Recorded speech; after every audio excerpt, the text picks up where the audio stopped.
Você lembra daquele caso emblemático que envolveu o ex-presidente Jair Bolsonaro, enquanto ainda era deputado federal, e a Maria do Rosário, onde o Bolsonaro falou que não estupraria a Maria do Rosário porque ela não merece? Pois é, ali os petistas argumentam que o Bolsonaro fazia uma apologia ao estupro, ao abuso de mulheres. Já por outro lado, os aliados de Bolsonaro dizem que ela estava defendendo um abusador de mulheres e que foi bem merecido as falas do Bolsonaro em relação a ela. Tudo bem, você pode dar sua opinião, eu posso dar minha opinião, mas a palavra final vem da justiça. E a justiça definiu, conforme nos mostra a Jovem Pan, que o processo precisa ser arquivado. O Tribunal de Justiça do Distrito Federal arquivou a ação penal de Maria do Rosário contra Jair Bolsonaro. Enfim, houve o arquivamento pelo juiz Francisco Antônio Alves de Oliveira, que é do Tribunal de Justiça do Distrito Federal.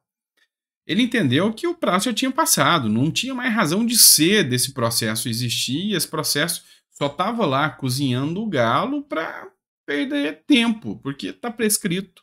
É uma obrigação do juiz mandar o processo ser arquivado. E dessa vez ele foi arquivado, e é o que se espera dentro da lei por definitivo. O fato é que isso remete a um outro pensamento.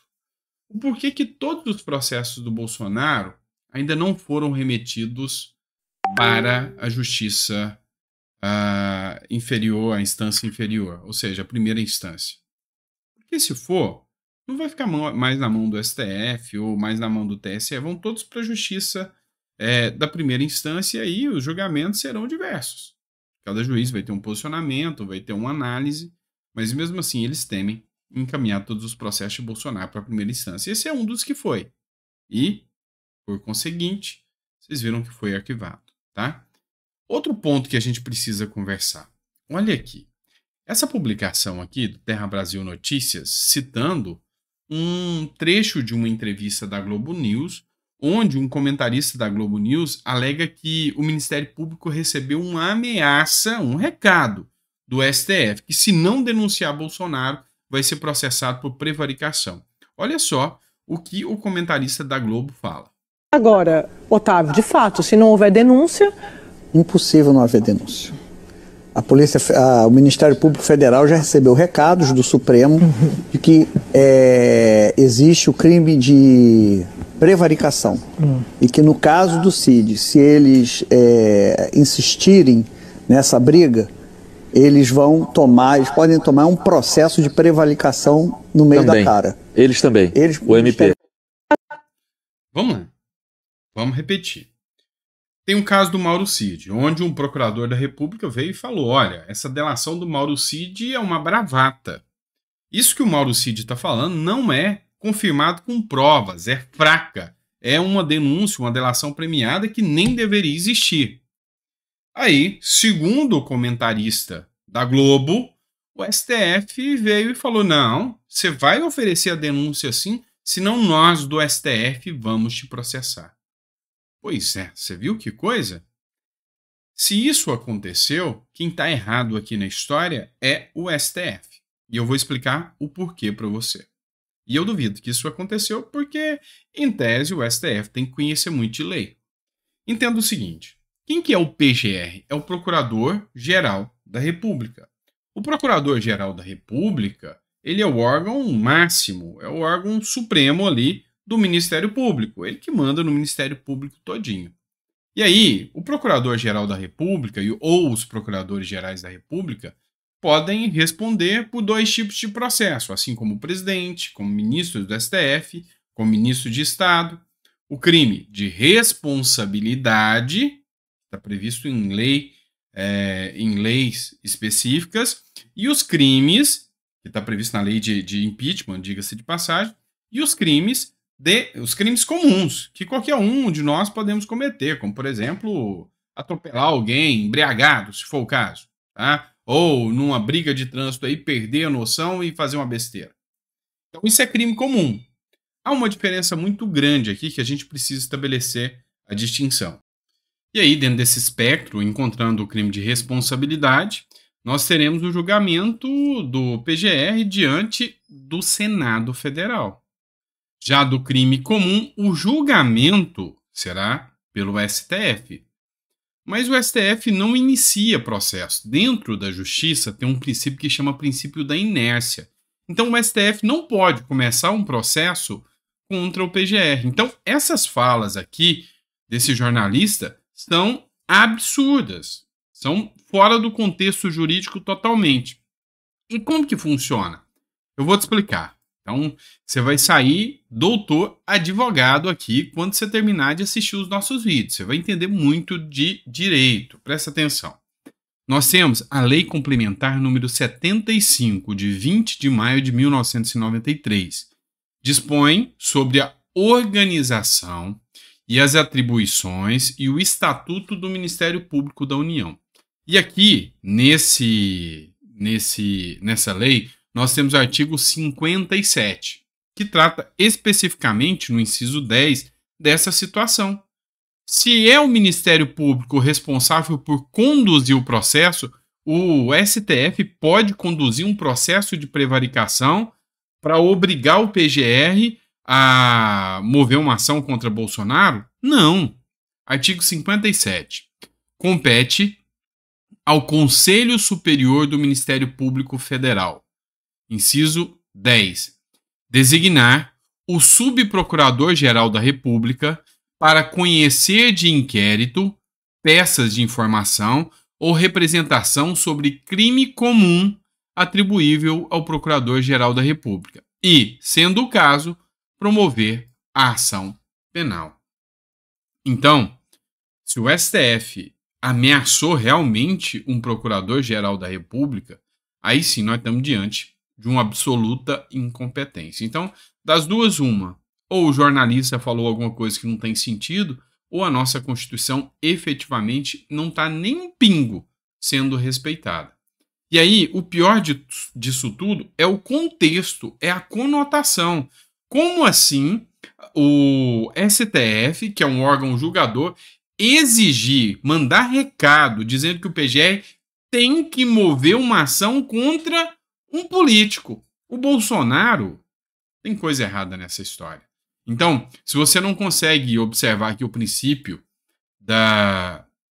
e a violação ao princípio da imparcialidade, da impessoalidade, meu amigo, você precisa entender um pouco mais de direito, porque se tem uma coisa que a gente vê aqui é parcialidade. Então, o STF tem que se pautar a julgar os processos dos quais ele é acionado, obedecendo assim ao princípio da inércia, tá? O STF não começa processo, o STF não denuncia Procurador-Geral da República e ponto. Então, com certeza o jornalista está equivocado.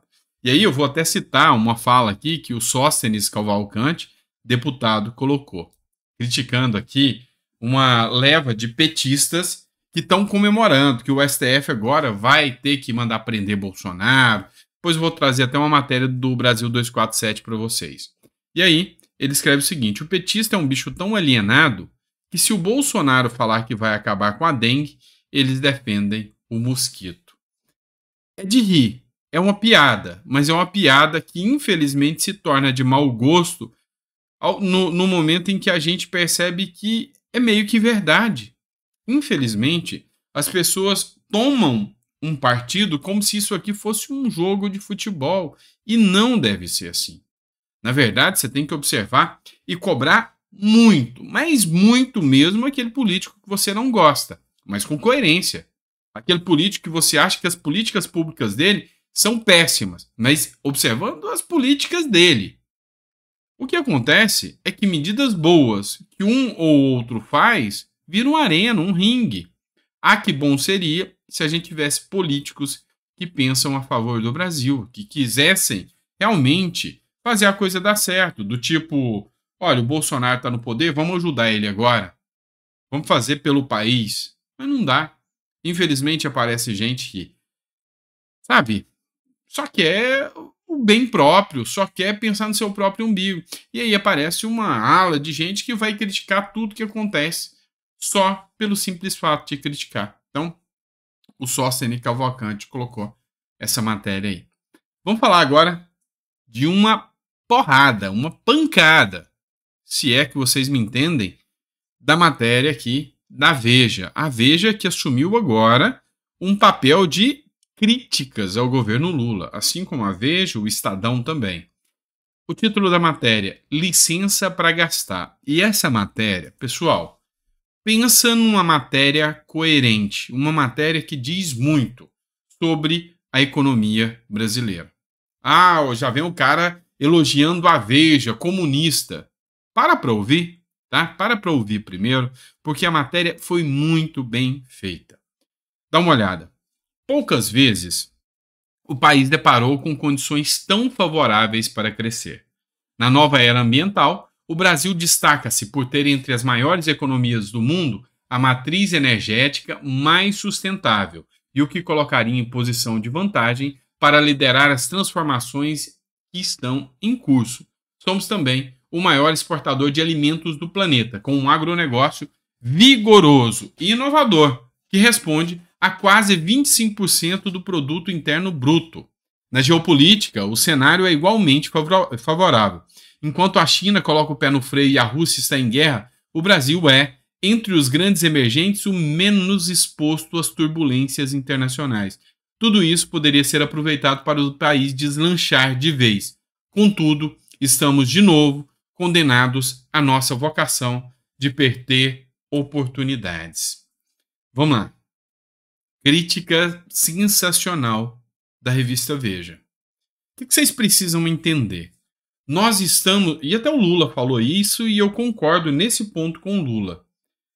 Presta atenção, nós estamos num momento que era para o Brasil bombar. Era para os investimentos estrangeiros estarem caindo aqui no Brasil, jorrando como água, se houvesse uma segurança jurídica. Presta atenção o que está acontecendo no mundo. Os investidores, eles precisam fazer o dinheiro movimentar. Eles precisam colocar aquele dinheiro em investimentos para que aquele dinheiro continue gerando renda e riqueza. Então, eles ficam procurando lugares para investir. E aí, nesse momento atual, há grandes players no mercado, há grandes lugares que você poderia apostar ali para fazer investimento. E aí, nós estamos num momento em que há pouco tempo nós passamos por pandemia. Um dos players de produtores de alimentos é a Ucrânia. A Rússia é um concorrente nosso. Está em guerra, os dois.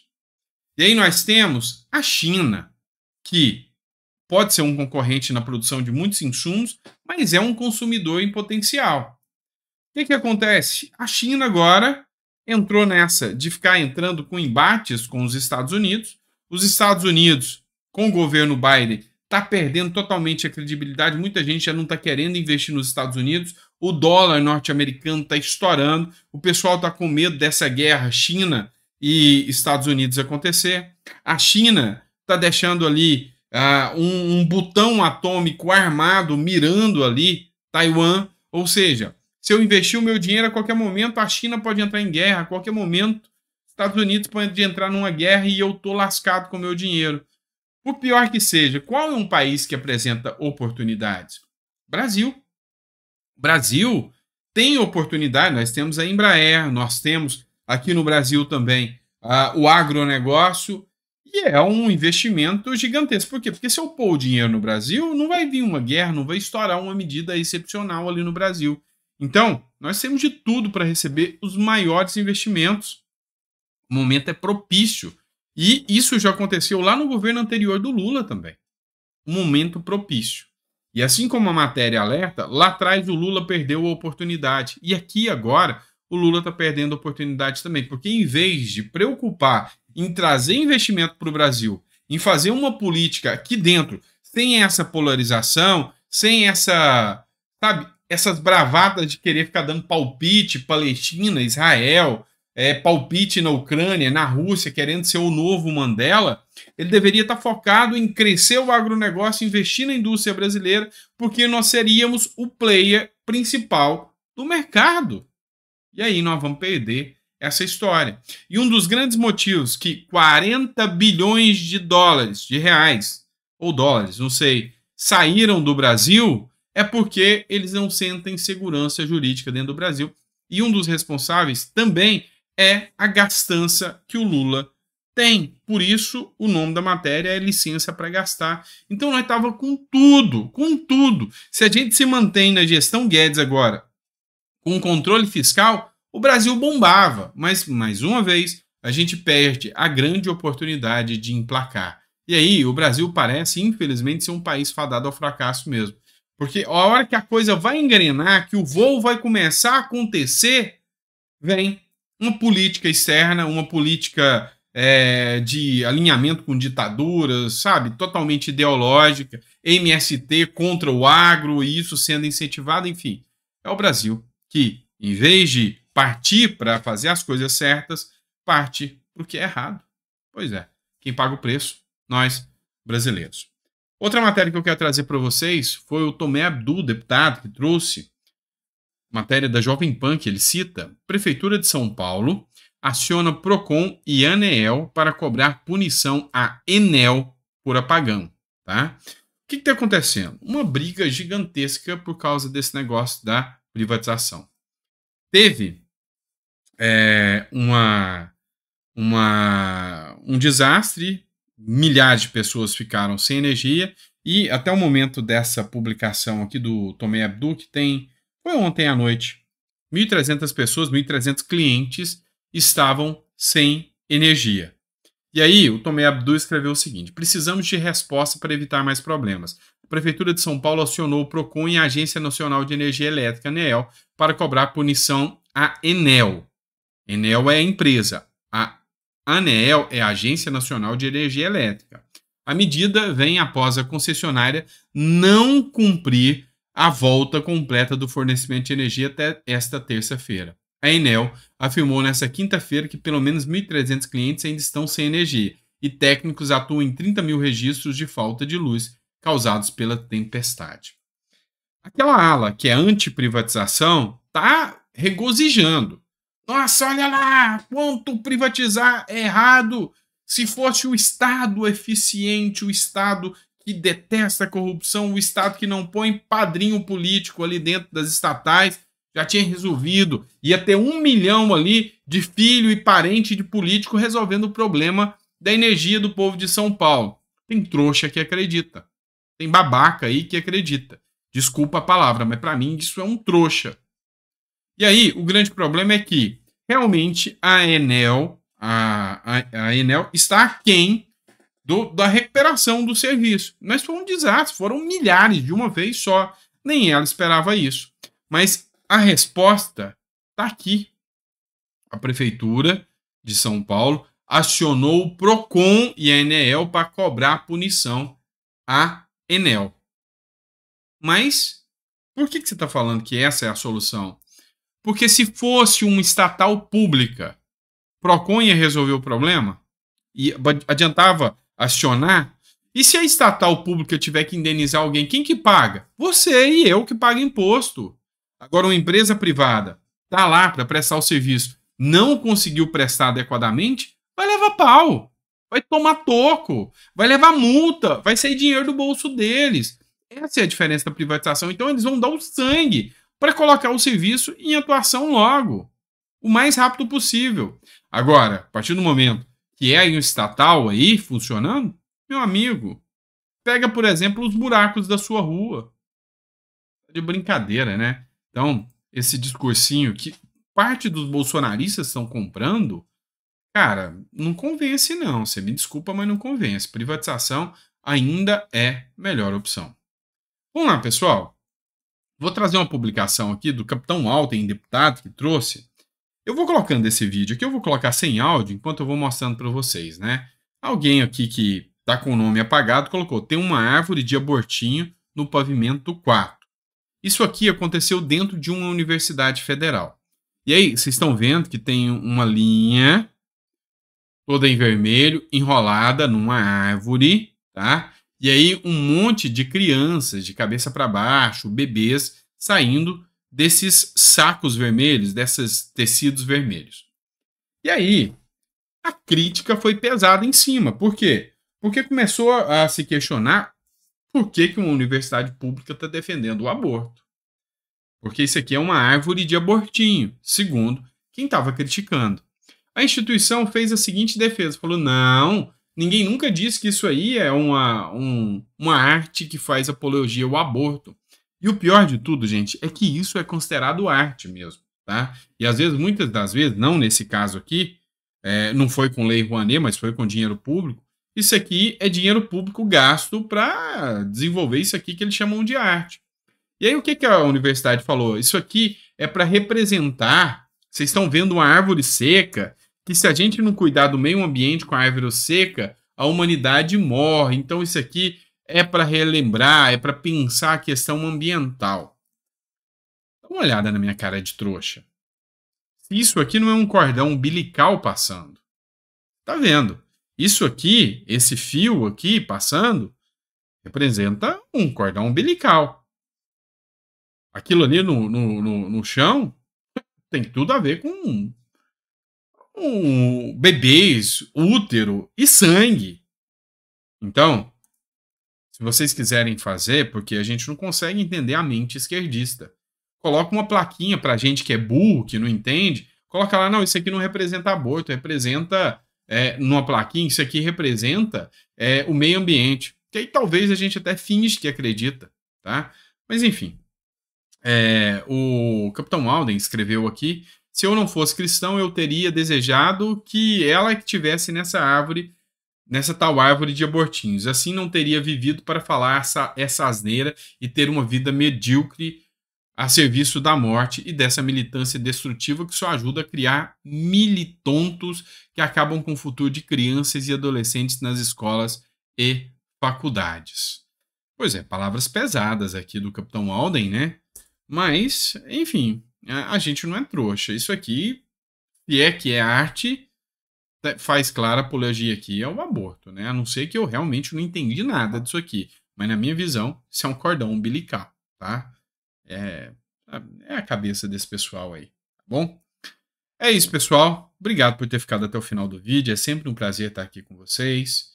Amanhã a gente vai tentar seguir o fluxo normal, tá?